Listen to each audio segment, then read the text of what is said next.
Unanimous written consents can be vital, enables boards to take important actions without the administrative headache of trying to get a dozen or so people on the phone on a dime, a nearly impossible task today on Zippy Point.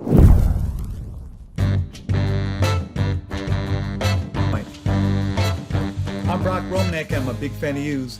If done properly, unanimous written consents can be a lifesaver, and the birth of board portals has made that time-saving process even more valuable over the past decade. A unanimous written consent memorializes board actions taken without a formal meeting.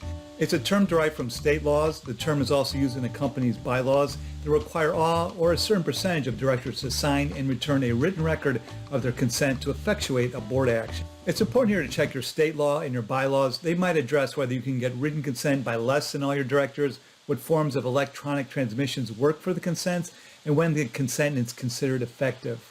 So here are 5 things that you should know about unanimous written consents, otherwise known as UWCs.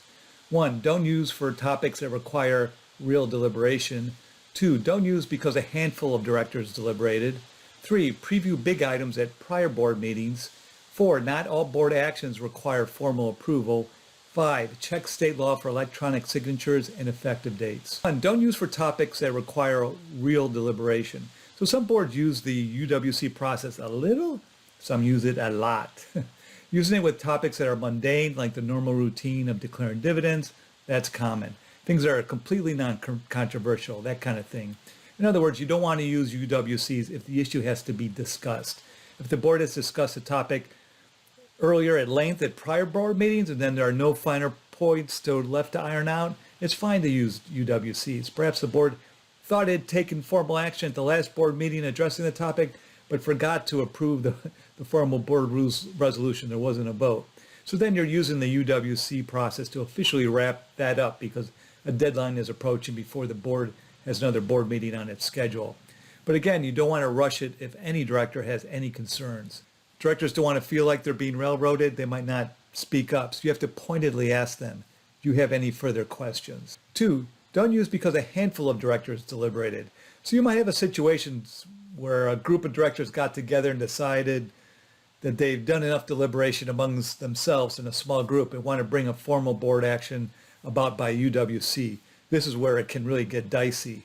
For example, Tyco had 3 to 4 directors who discussed things in the hall back when things blew up for them about 20 years ago, but there was no real evidence that it had been discussed by the full board.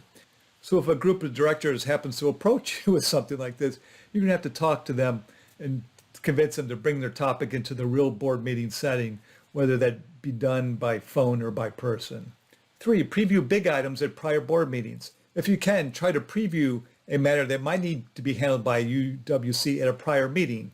For example, we might get an opportunity to bid on a chunk of a competitor's assets. So let's discuss it now, see if any directors have any questions, talk about alternative scenarios, whatever, strategizing. So it's easier to say this than to actually do it. Hypotheticals can feel like a waste of time at a board meeting that's pressed for time otherwise. But it's important if something might come up that has a time of the essence stamped all over it. 4, not all board actions require board approval. So you have to remember that not all matters require formal board approval. You have to check your bylaws, your charter, your state laws, and make that determination.